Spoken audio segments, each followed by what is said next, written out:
何を置いても希望を捨てないように。しがみつくのはこいつを仲間の元まで連れ帰ること。あなたが輝けば星が生まれる。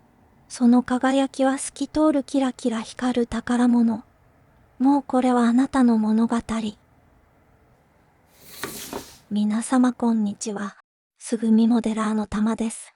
今回はタミヤ製トヨタ GT1 TS020 を製作しますよ。通常版は2024年現在でも購入できます。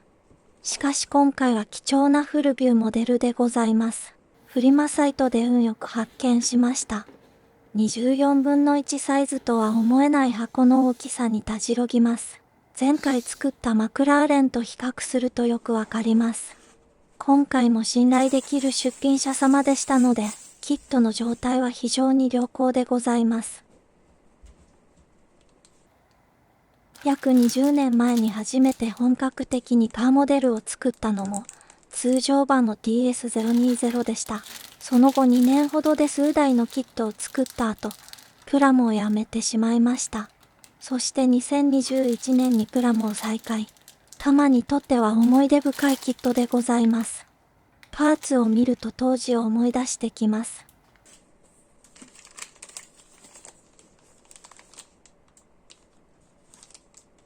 このシャシー関連の部品数、何もかもが懐かしいのでございます。最近はエッチングパーツを付属してくださる出品者様が多い印象。購入すると案外高額なんですよね。タミヤ様の純正デカール。変色してないことを祈るばかり。そうそうたるドライバーたち。フルビューモデルですが説明書は通常版と変わりません。とても細かくパーツが分割されており、説明書の詳細。配色図は今回は関係ないですね。特殊な色を多数指定されますが、プラモは自由ですので持っている塗料でごまかします。本来なら買うからですが、やることないのでスルーでございます。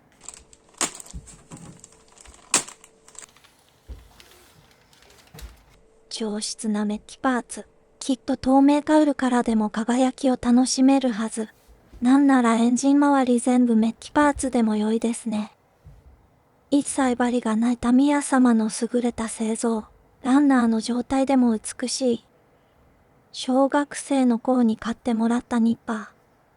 ハサミしか知らない子供には、ニッパーの甘美な切り口に恍惚を覚えたのでございます。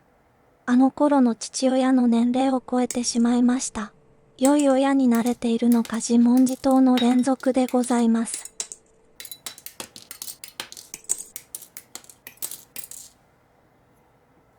残ったパーツがないかよく確認しなきゃね。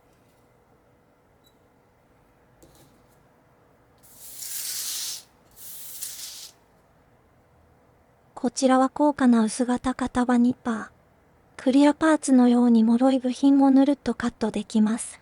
間違ってもぶっといランナーなんてカットしないように、刃が簡単に曲がってしまうらしいですよ。ひたすらした準備。デザインナイフはオルファ一択でございます。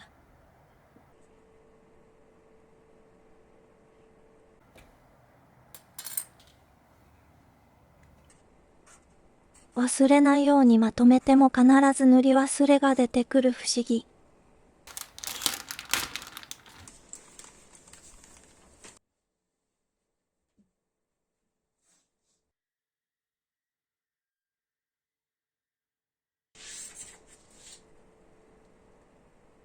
ランナーのサイズは B4 ででかすぎです。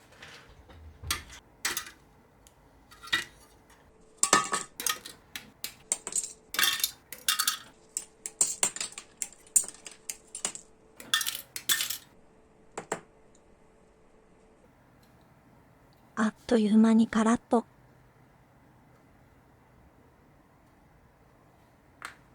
部品数が多いので下準備が大変。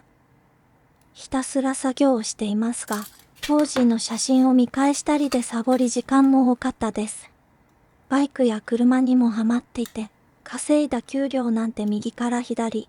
あの頃は今思うと悩みなんてなかったのかもしれませんね。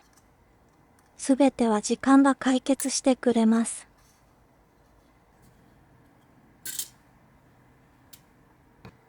開封するのがもったいないくらいに美しい。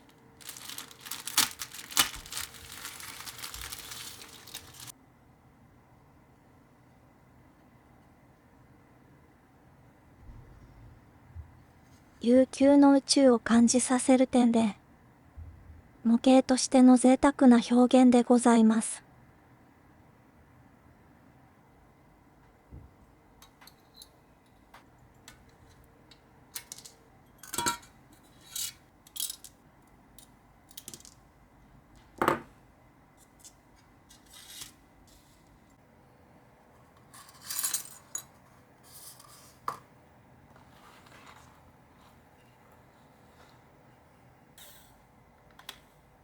ほんの数箇所だけ本来のカラーリングにしますので、透け防止にフラットブラックを塗りますよ。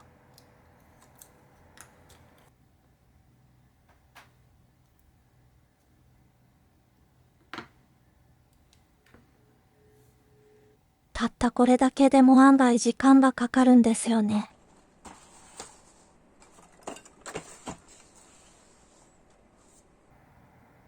ガンプラなどの関節等に相性の良いメカサフ。玉はカーモデルの足回りにもよく使います。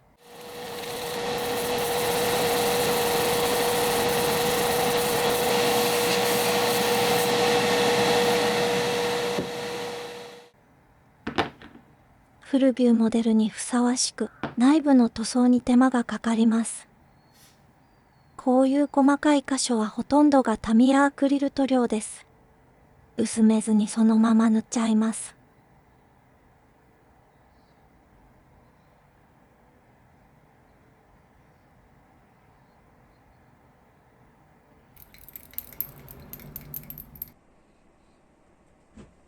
ブレーキの冷却用ダクト。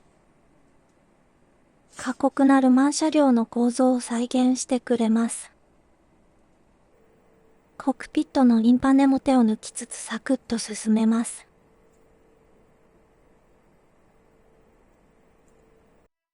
娘が鍵盤ハーモニカの練習中。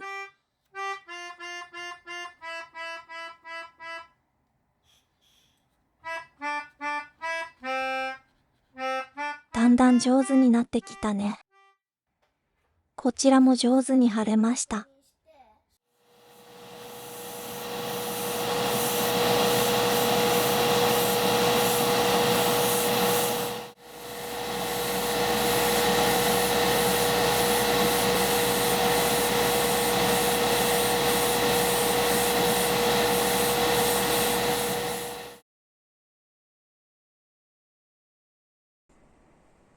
周囲のエッジ部分の黒は綿棒で拭き取ります。アクリル塗料なのでシンナーを含ませると簡単でございます。このキットの最難関。フロントダクトの蓋部分なのですが、こいつを塗り分けないといけません。とにかく小さいのに塗り分けラインが不明瞭。そんな時は適当でいいんですよ。悩むよりも進む方が最良でございます。最近よく使うピンクサフ。希釈済みを用意してございます。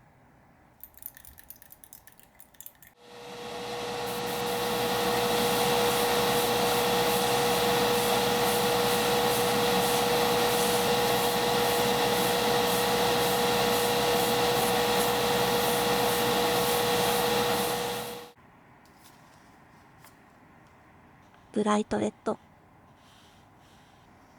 2年ほど前にタミヤスプレーから取り出して、とうとう残り少なくなりました。思えばフェラーリ以外にもこの色よく使ってましたね。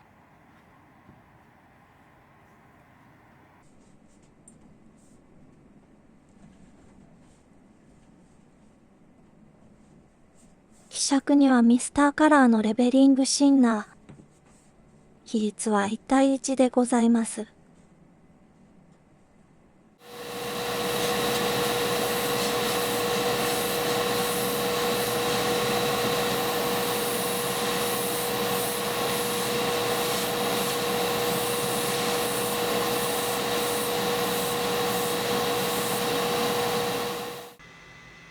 カットするだけして仕上げを忘れてました。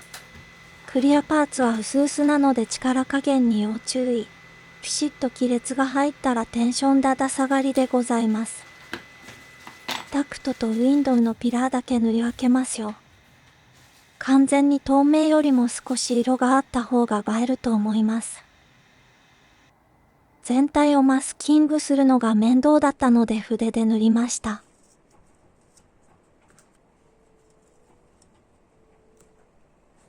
マスキングを剥がすのも気を使います。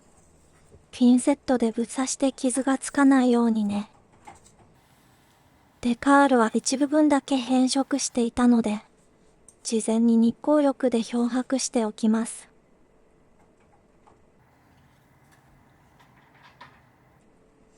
タミヤのデカール B はひび割れしやすいので心配でしたが、前オーナー様の保管状況が良かったので助かりました。こいつは使わず保管ですね。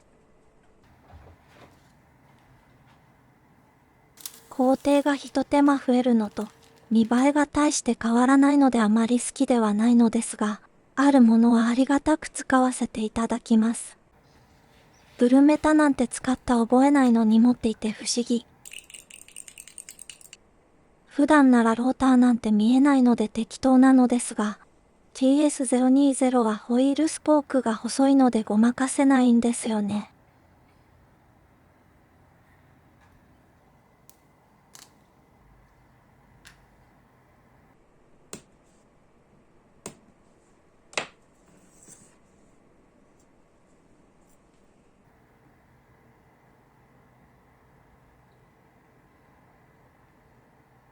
これはなかなかいいですね。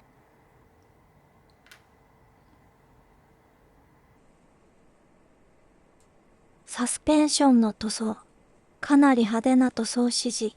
結構面倒くさくて途中で適当塗りにしようと思いましたが、フルビューモデルということを思い出して我に返りました。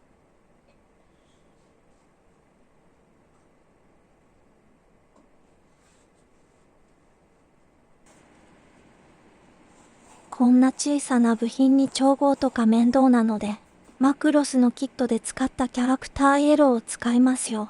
半ツヤなので良い感じに仕上がると思います。この分離感たまらなく好き。バネもさっさと塗って次に行きましょう。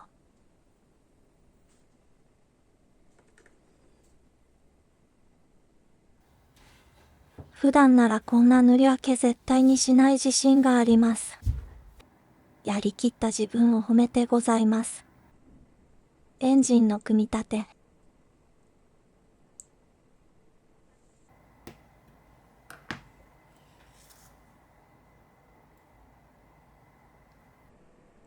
こういう細かな刻印が入ったエッチングパーツは助かりますね。本来ならデカールでございます。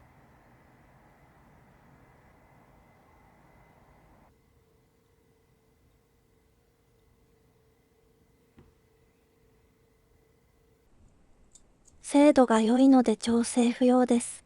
やはりプラモデルはこうでなくっちゃね。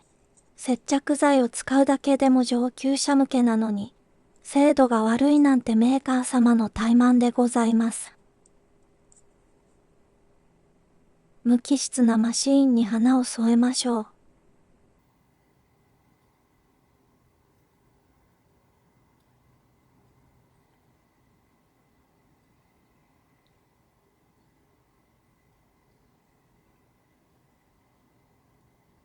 あらやだ素敵。ここだけ温度が上がったように華やか。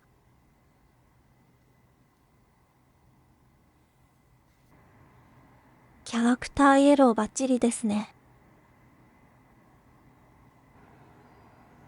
ホイールを装着するとき硬くてグリグリしていると、足回りが破損しちゃうのでホイールの軸受けキャップは切り込みを入れます。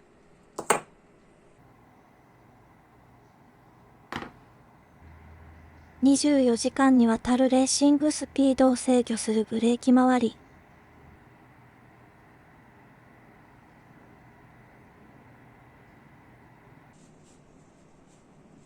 狙ったところに入ってパチッと固定できます。こういうキットばかりならプラモ人口も増えそうですね。複雑に交差したサスペンションロッド。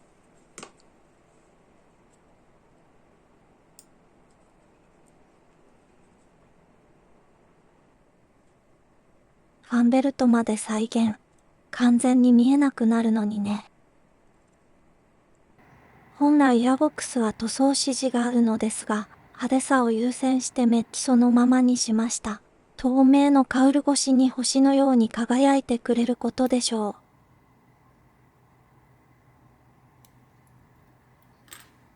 マフラーもメッキなので塗装いらずで楽ですね。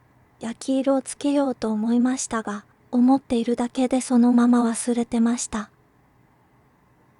V8 ターボの複雑な配管。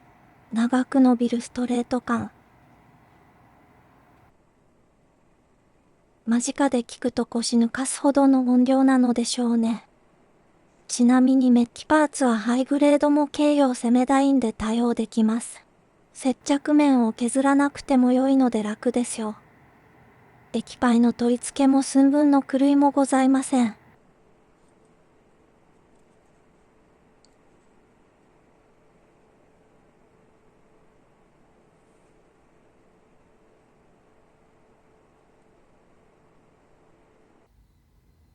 ラジエーターもメッキで光り輝いておりも競売します。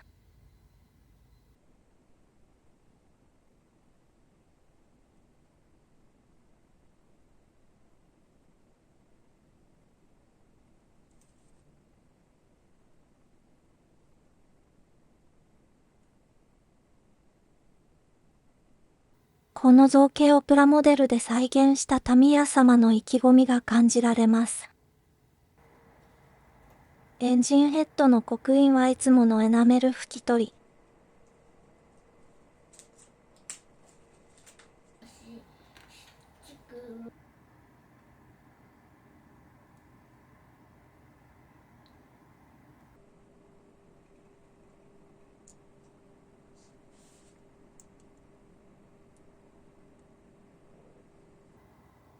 カーモデル史上トップ3に入るエンジンの造形。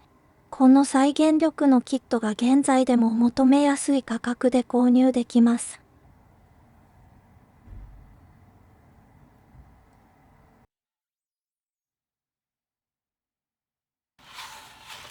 カニ高専並みのブラック企業に勤めていますが、ボーナスが出たので編集用 PC のメモリを購入。DDR4 の 32GB が9000円を切る時代になってくれて感謝。昔は自作 PC とかにもハマったのですが、最近はスマホで全て片付くので PC の企画を思い出すのも一苦労。久々の分解作業にドキドキでございます。何気にプラモ用品が役に立ちますね。純正の 8GB メモリを取り外して、購入した 32GB を装着。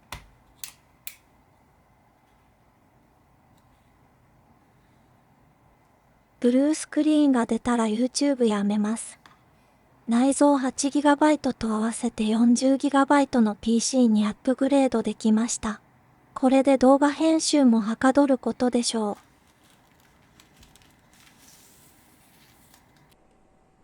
う。日光浴の漂白に成功しました。新品と見まがうほどですね。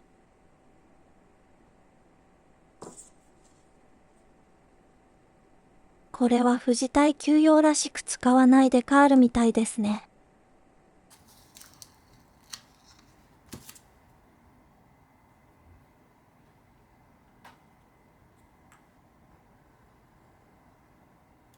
前輪は言わずと知れた地図の調査制作企業。激渋な赤と黒のツートン。説明書ではタバコ規制に配慮していますが、マルボロロゴのデカールがこっそりと入ってました。気がついたのは完成してからでした。これが何のスポンサーなのかご存知の方教えてくだされば幸いです。古いデカールなのでデカールフィクサーで粘着力も上げますよ。メテオフランスはフランスの国家気象機関。今回のキットでとても興味深いスポンサーで印象に残っています。24時間を走り切るために気象情報が大切なのでしょうね。ミシュランのハイグリップタイヤが高くて買えなかったことを思い出しました。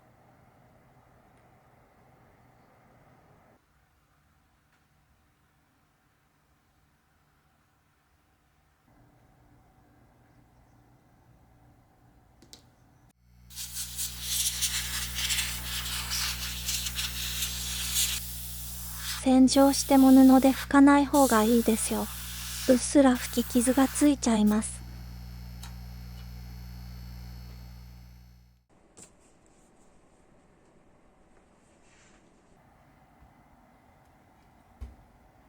複雑なうねりにデカール。これは嫌な予感がしますね。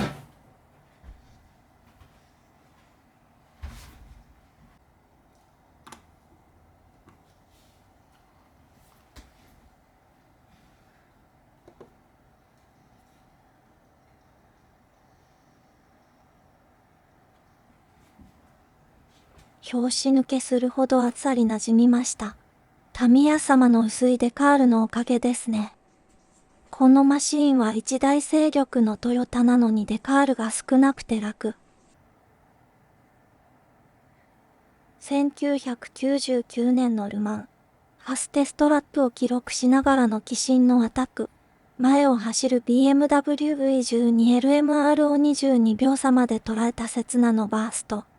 時速328キロのユノディエール。アタック中の片山右京の神がかりなマシンコントロールにより、無事にゴールまで導いたのでございます。総合優勝を逃した悲壮感よりも、超高速域からのバーストに対応した片山選手の手腕に震えたのでございます。その後もこのマシンは優勝したレースこそないのですが、後に F1 に参戦するトヨタの技術試験車として活躍したそうです。トヨタエンブレムのエッチングパーツもあったのですが、細すぎてつけても見えないのでやめときました。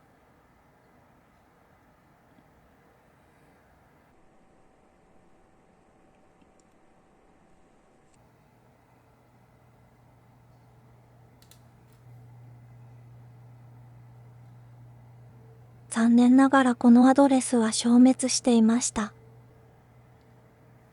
エネオスになってしまったエッツォ。このロゴ懐かしいですね。ルマンのクラス分けっていまいち理解できてないのですが、オープンプロとの荒っぽいデザインが好きでした。タマのチャンネルをフランスから見てくださっている方もおられますが、サルトサーキットがあるなんて羨ましいです。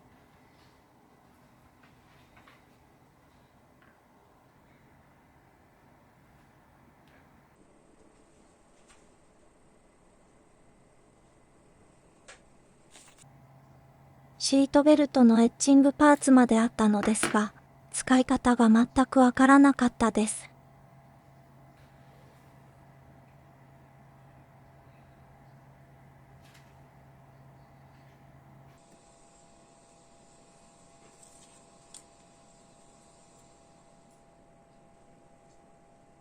片山右京、鈴木敏夫、土屋圭一。ガズーレーシングのサイトで閲覧できるのですが、この3人の写真がものすごく惹かれるんですよね。24時間を走り汚れ切った TS020。それをピットウォールを越えて迎える鈴木と土屋。SC インク氏の写真でございます。表彰台での3人の笑顔もルマンの歴史にふさわしい瞬間ですね。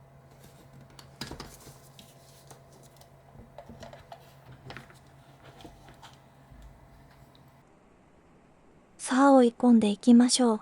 シャシーの組み立てまで来ればあと少し。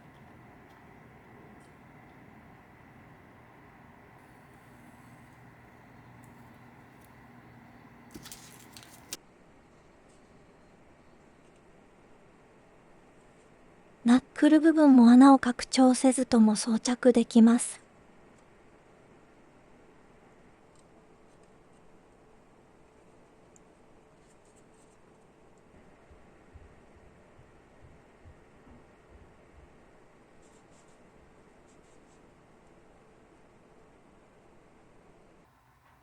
車内はもう少し塗装指示があるのですが、ほとんど見えなくなるので最低限の塗装で済ましています。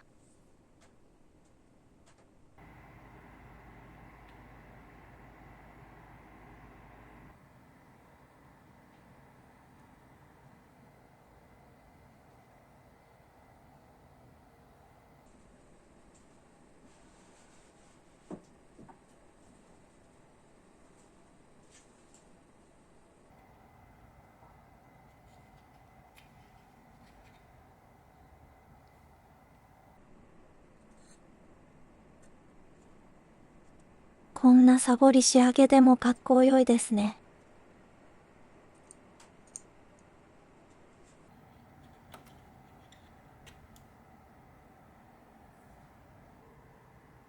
マフラーの耐熱処理部分だけ塗装。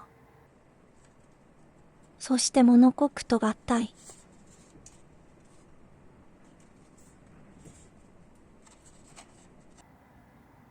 エンジンの搭載。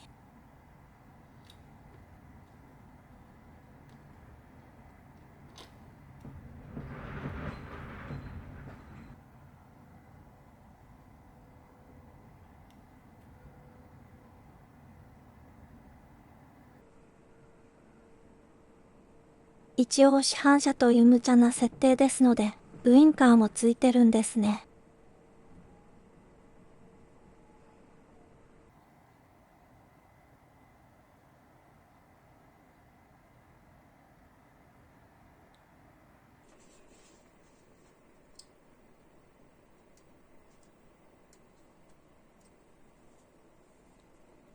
まだハイテク化されていないハンドル。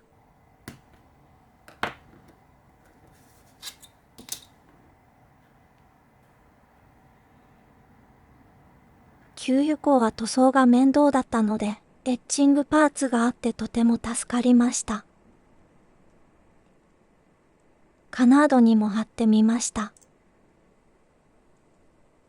晴れになりましたね。ミラー部分が別パーツなのは贅沢ですね。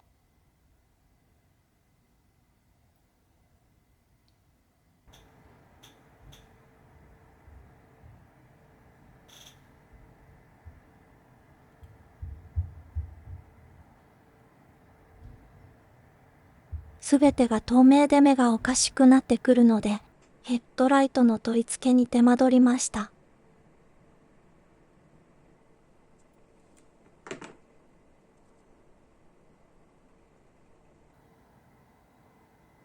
ポイント的に色が入るととても綺麗ですよね。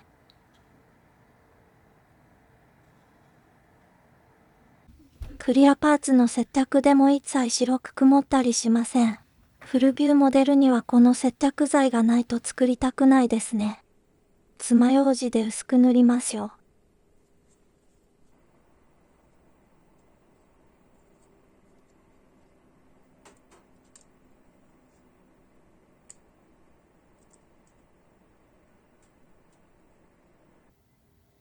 ホイールの内側に入り込む特殊な形状。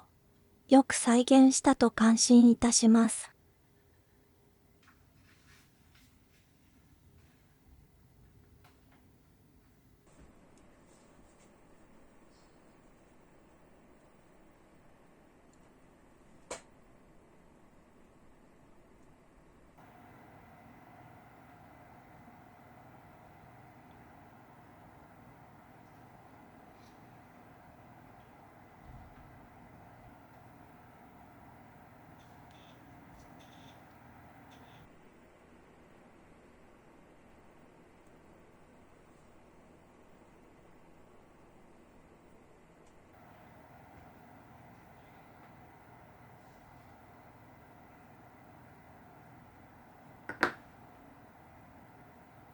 ここにダクトやパイプを装着する重要なパーツ。慎重に位置合わせ。この特別感、模型ならではの楽しみ方。こすらないようにそっと装着。力を込めると割れちゃいますよ。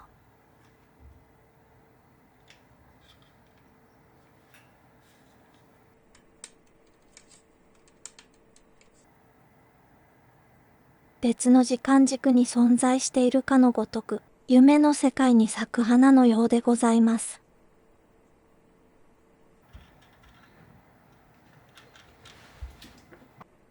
まるで手術をしているようですね。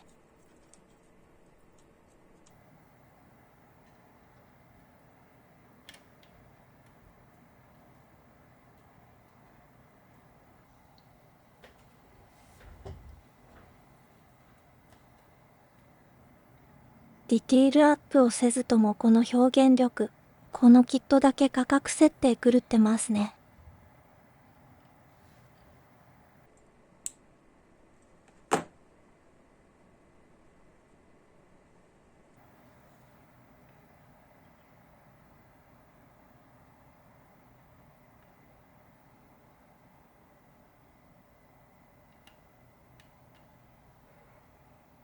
最後のランナーさんお疲れ様です。機会があればまた十数年後に会いましょう。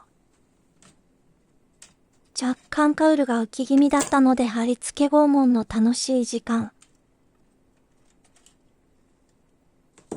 しっかり密着できました。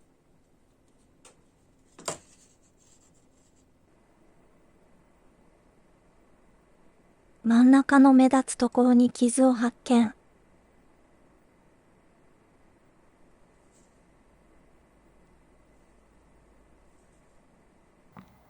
コンパウンドで研磨して消しておきました。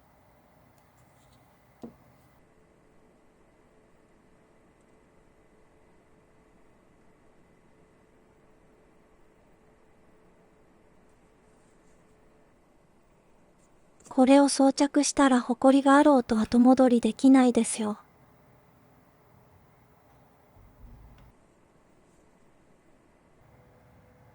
大きな鉢巻きのデカール。失敗は許されません。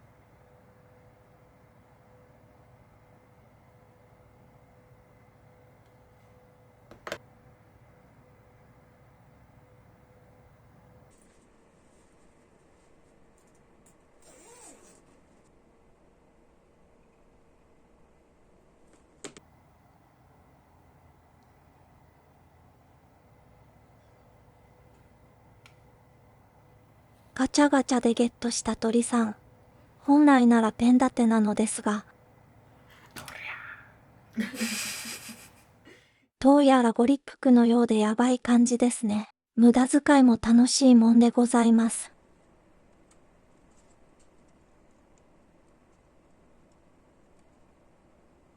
立体感が出るほど模型というのはさえ渡るのでございます。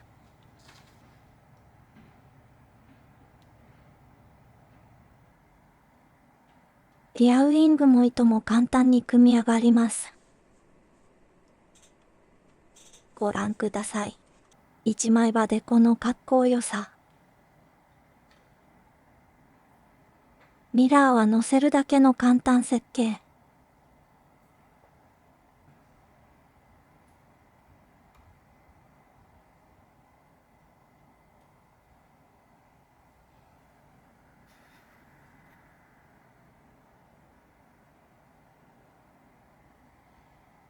ワイパーは絶妙な角度が要求されます。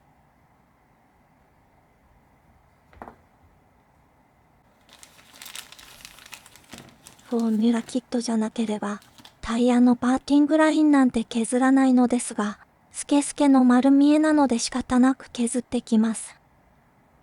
しかしすごい扁平率。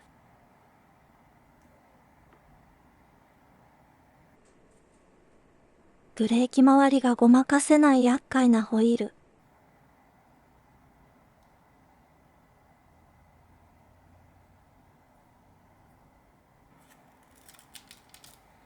どうやら富士耐久レースだとタイヤが違ったようですね。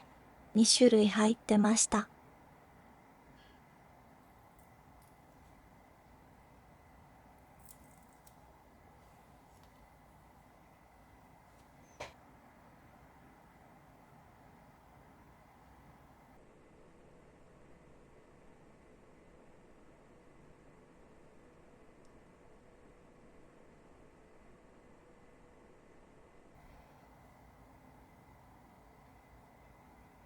ホイールを装着すればそれはもうレーシングカー。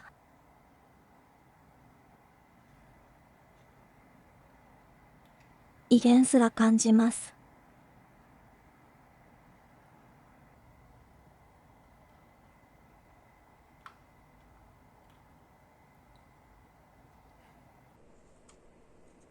リアカウルがしっかりはまるのか、慎重になりながらも不安でいっぱいです。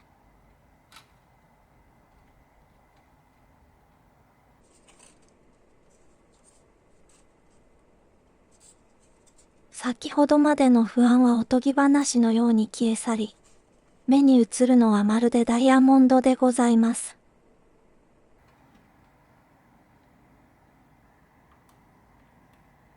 最後にアンテナを装着して、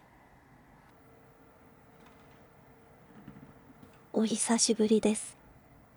20年前のタマさん、ご機嫌うるわしゅうございます。あの頃からお変わりございませんか？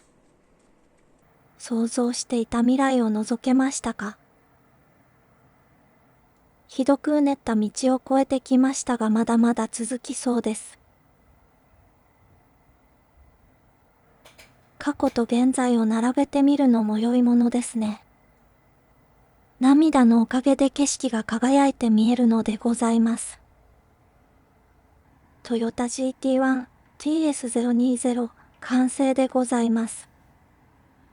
美しすぎて恐縮でございます。